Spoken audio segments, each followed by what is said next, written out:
Hi friends, welcome back. So can Tesla stock and Elon Musk recover? That's the subject of today's video, and unfortunately, very few people tell you the truth. Wall Street's not going to tell you the truth.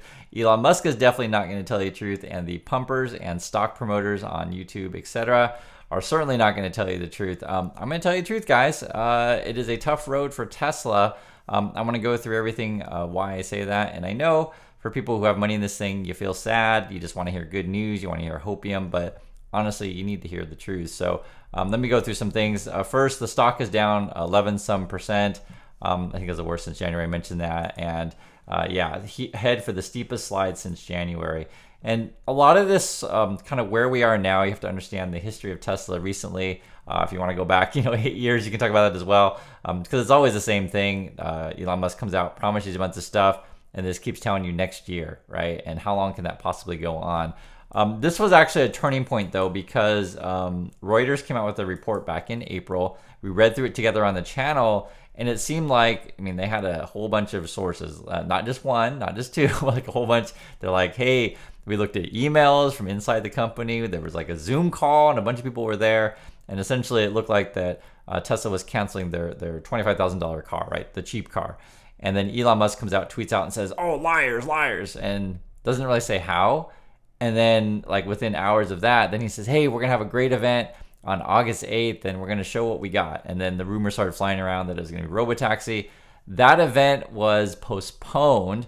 When the postponement came, then Elon Musk was like, oh, liars, liars. Ended up being true. And then now, or true in terms of postponement, now I guess it's going to be October 10th, etc. And guys, this is the pattern, right? Promise something, nothing comes, say next year. If a media report from the inside says, hey, looks like things aren't going so great, Elon Musk calls liars, but then it turns out to be true. It's like how long can you believe in this charade? This particular one, though, I think is really damaging because it just comes at a time where like the money isn't there anymore. People can see that there are alternatives. It's real, guys. My wife and I went to an auto show recently. The alternatives are real. You don't have to buy a Tesla. And, now that they're like pumping you now we're talking about AI, stuff like that. It's like, what?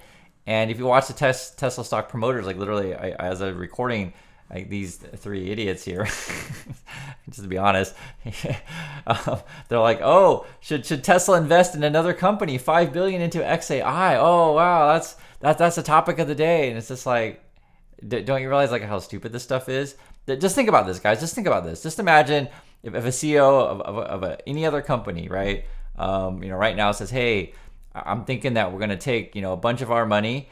First, you're going to pay me, $56 billion, and then we're going to take like $5 billion, and we're going to put it in another company. Isn't that great? It's like, what? You invested in the company to, get into electric cars and new energy, this kind of stuff. And suddenly the pumpers, right? So this is like your Farzad, one of the king pumpers. He's like, I'll read it. This just came out. Tesla's biggest issue is they are working on game-breaking stuff that no one has any idea is happening. Can't make this stuff up. But they will get no credit until they prove they can do it. It just so happens those things are self-driving cars and humanoid robots that will replace physical labor. And it's like, okay, I thought I was buying an electric car. I thought this was about electrification, getting away from fossil fuels. Did I miss something? And if you guys, if originally got into Tesla, if you're like, what, I really want a self-driving car. I think that's the future. Everything's going to be awesome. And I really want humanoid robots. And it's just the sort of like transition that they're trying to, get you to believe in now is I find it laughable. I always point this stuff out because I know that there are a lot of young kids that are in this stock and in this sort of fanboy, fangirl community. It's real, guys. Age catches up to you. Elon Musk is 53. Why does this matter? Because I ask you, how long do you expect him to be doing this? Jeff Bezos retired from Amazon at 57. Bill Gates retired from Microsoft at age 50. I can tell you I'm 49, and you can never get me back in the office again. Forget it. I'm not doing it. It's not worth it. It doesn't matter how much you pay me. Well, okay, take that back. If you pay me $1 billion a year, I will consider it. But the point being, though, for these kind of people, they have already got their billions. Like, it's a real thing. And I'll pose this question to you. Like, let's say you're at a job right now. I don't know what job you work. Are you excited and happy to go to work every single day? Right? It's a simple question. Now, certainly, if they're paying you billions, then you can get excited. But like I said, if you've got billions in the bank, and you're like, okay, I can hang out with my wife, I can hang out with my kids, I can go on vacation, I can play video games if that's what you want to do. Musk likes to play video games. Or I can like go in the office and talk to a bunch of people that can give me a bunch of stress. This just comes a point you don't want to do it anymore, and that's why I'm pointing at this. And also too, it's not just like your mind; it's just maybe physically you can't do it anymore. Now, also too, Elon Musk has at least 12 children with 3 different women. Could there be more children out there? I wouldn't be surprised. And just imagine all the stress that creates. If you have kids now, I'm sure 1, 2 kids is quite a lot. Imagine having 12. And this is Elon Musk. When he's out partying, this is what he looks like. I don't think he's in the greatest shape. And there's always been rumors on he's doing this substance or that substance. You can take your guess what he's up to or what he's on. And Mr. Twitty Fingers, when he's tweeting out crazy stuff, this is who it is. This is what he's doing. I'm pointing this stuff out, guys, because people don't actually tell you the truth in this stuff. This is essentially Mr. Musk unmasked. Moreover, right, the delay of the robotaxi thing, Wall Street's like, okay, I thought you were really going to show us something this time, and you're not delivering. What's up, Mr. Musk? And he got a lot of downgrades on Wall Street. Now, you have to understand this, though. So even though Wall Street, and you guys can, if you want to look at all the price targets, you can. They're all right here. I'm just showing you.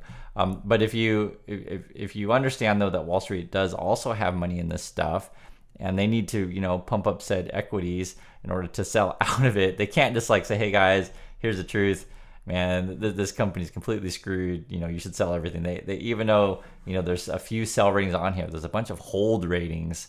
There's like only one really big buy rating. That's Morgan Stanley. They've been like that for a while.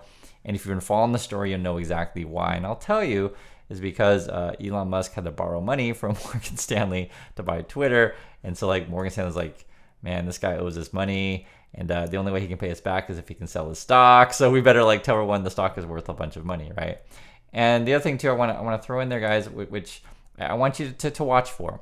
When you watch the Tesla stock pumper channels, promoters, or any other promoter and channel or whatever, ask yourself this fundamental question. Is the person that I'm watching, are they literate? That's a simple question. And sadly, this is the world we live in. Much of the people on YouTube are illiterate. It's sad that they can't read. If you don't know what the word illiterate means, but they can't read. And it's obvious. It's obvious when you watch channels. They not only can they not read, they don't ever mention like the world outside of Tesla. Like for example, maybe the money's not there in AI, right? Google kind of had a disappointment. Maybe luxury goods, people aren't buying so much. Like Gucci, this was today, 46 minutes ago, Gucci sales fall 20%. Tesla's in that kind of category. It's a kind of company that sells to consumers that are well off. It's not selling to the lower end consumers. And so you have to understand the environment that it's in. But I get it. If you watch the promoters, they just talk about how awesome Elon Musk is, and whatever Elon Musk says is like the book of Elon, whatever. But like these sort of macro things do matter. On the earnings call, you guys know he was like, hey, maybe we're not gonna build in Mexico because we're not sure if Trump's gonna be president or not. And he's like, that's Mr. Trump. He's like, yo, we're gonna put tariffs on cars coming from Mexico. And he was like, oh my god. And not only that, Musk gets involved with all this political stuff. And I'll ask you this question. How many CEOs do you know that are like this active in promoting a particular candidate, talking about giving a whole bunch of money? Now Musk is denying we're not giving 45 million a month. For all we know, Musk is giving 44 million. I mean, that's the kind of person Musk is. He always says that the mainstream media is lying, et cetera, but then ends up being like, something pretty similar to what they said. And not only that, by getting closer to Trump, you're pissing off your original fans in California. The people who originally, got into this thing, they're like, hey, electric cars sounds pretty awesome, right? Get away from gas vehicles, etc. Give me some new technology.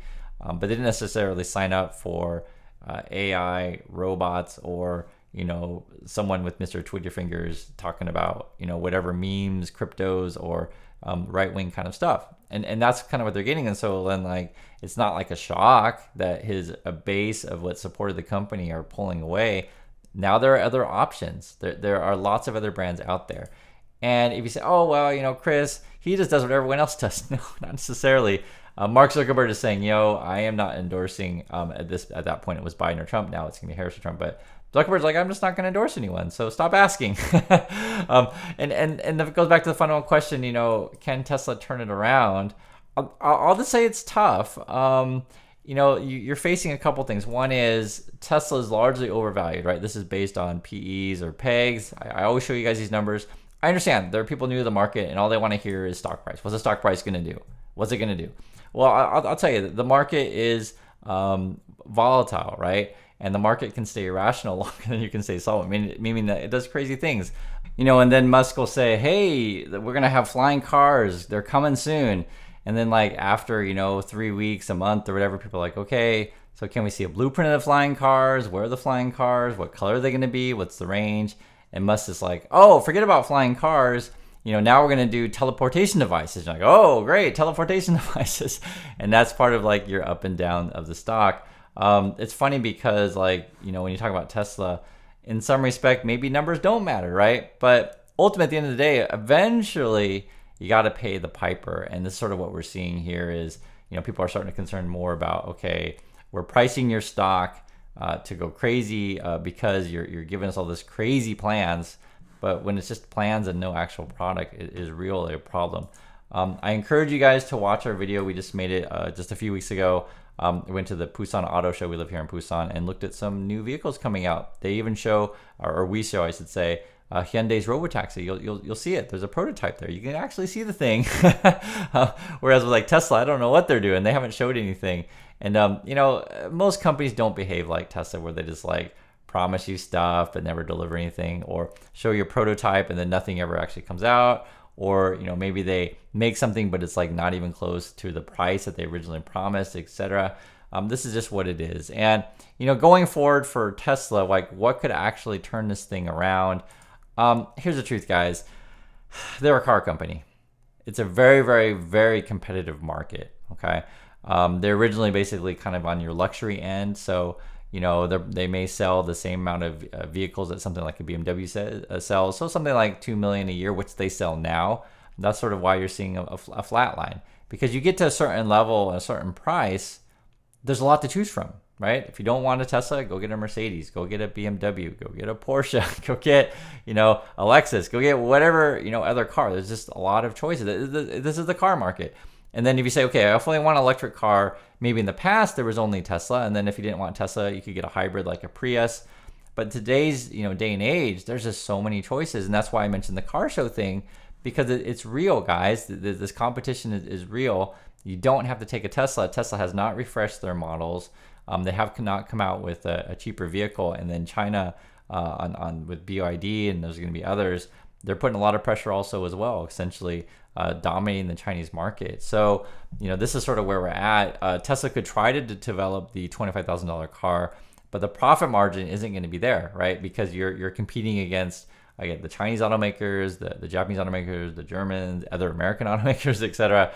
There's just a lot of competition in this space, and it becomes a race to the bottom because kind of, what I mentioned all along is that, people do care about the bottom line. They do care about, money.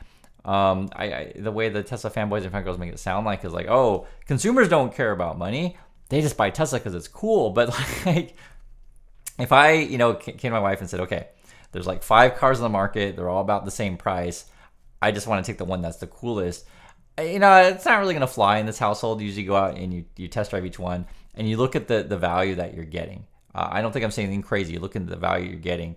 And so, for the way forward for Tesla is, you want to sell cars. Now, if you say, Chris, Tesla's not a car company. They're going to sell robots and they're going to sell AI and stuff like that. My personal opinion on that stuff is I think the robot stuff is a non-starter. I think theoretically, maybe the alternative energy solar panels or, Powerwall things or whatever, I say theoretically, could be a moneymaker for you, but there's not a large market for that stuff. It's just not. Tesla tends to be a kind of a high-end company, and then the issue is that if you start building cheaper cars, you kind of lose that luxury feel, and being sort of the luxury high-end company from the get-go, it's a limited market already, right? So they're going to try to sell you robotaxis and robots, but I honestly just think that's a pipe dream. And I've said so many times on the channel, why that is. And then you put that together with Elon Musk's age and sort of this cult following stuff. And that's the ultimate question. How long can this go? So that's the truth on the Musk stuff. Like to hear your guys' thoughts on it. And I'll catch you all in the next video.